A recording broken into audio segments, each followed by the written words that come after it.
In my last video, I had mentioned that I used the case for this Motorola modem for the telephone line. This is old technology. It was not deliver much bandwidth, so it was lying around with me. And on this one, we had some inducting coils. So let me show it to you. So I had this coil. Okay. So I took it out, and this is with a nice board underneath. So I took it out. This is tiny. This is this much big. It's a bigger size. And I had another one. I had this coil. This is really tiny. And let me show you in millimeters. So this is only 5 mm in size. The core is probably 4 mm. With the wires it comes to around 6 mm. So really very small. So there were 20 turns on it, and I put on 20 turns as well on top of this one. So what I do with these ones, so I was thinking, okay, let's make the Joule thief.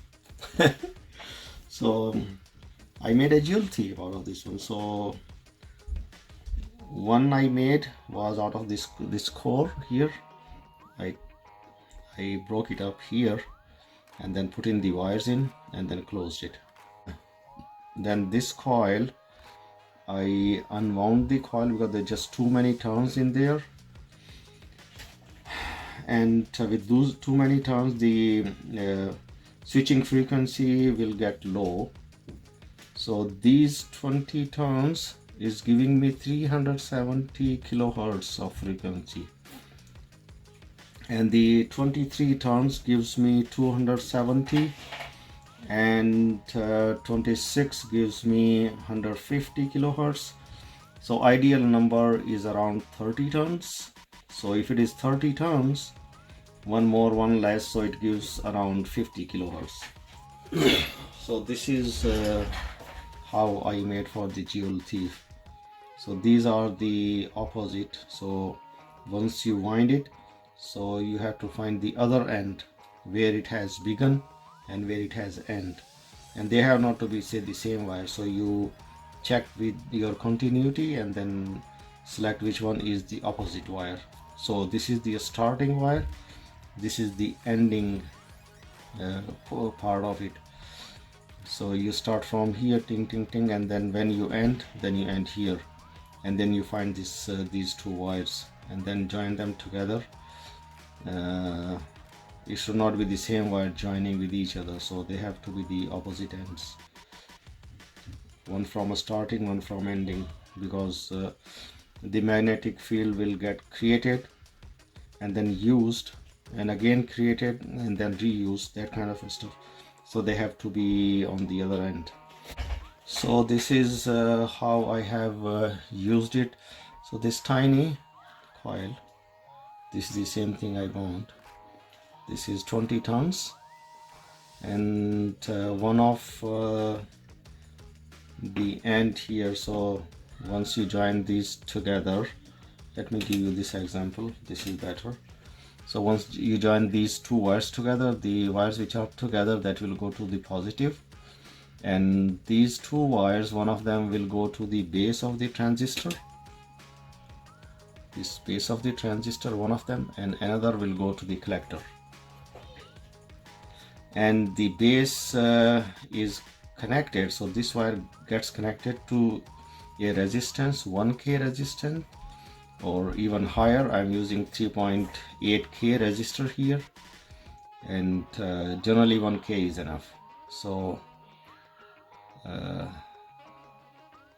this is connected to here, and then it goes and connects to the base, and this one gets connected to the collector of the transistor, and the LED is connected to the collector, and the other end, which is a positive end of the LED, and negative end of the LED gets connected to the emitter of the transistor, and the emitter of the transistor gets connected to the negative side of the battery, and these 2 points which are common joined together, they get connected to the positive side, and this is 1.5 volt, and then this is how it runs. The beauty about the Joule Thief is that when the cells go completely dead, when they are like 0.7 volts or so, even then this LED is gonna work perfectly fine, whereby you generally just throw away those cells away. But if you make this circuit and you incorporate into a torch, this is very tiny, you can slip them in a torch easily, and then just use one cell. Even if they are totally worn out, your torch will still be working. So as I said, do not throw away your stuff, you never know when you're gonna need them. And I generally take out these coils, and this tiny one, amazing, this is getting to a good use actually.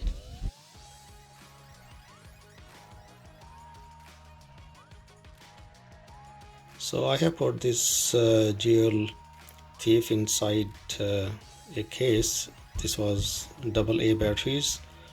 They were it would accommodate 2 of them, so one side I put this tiny circuit in, and then I soldered the negative on this side and the positive on that side, and I cut a hole here in the front, and then the LED will flash through it, and that's it. So for the kids to play, and I put in the hot glue just to make sure nothing moves from inside. So this tiny transistor and the windings I dipped in hot glue as well, and the transistors and everything.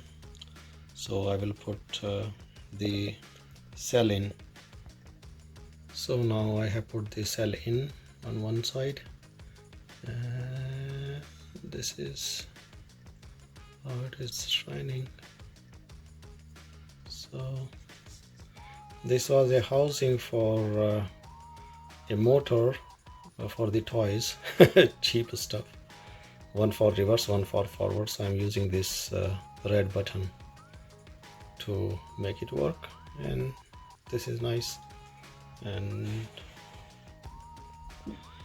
my son was asking to put a button behind that cell that I had done before, as you have seen in the video, and now I had transferred all that stuff inside this one,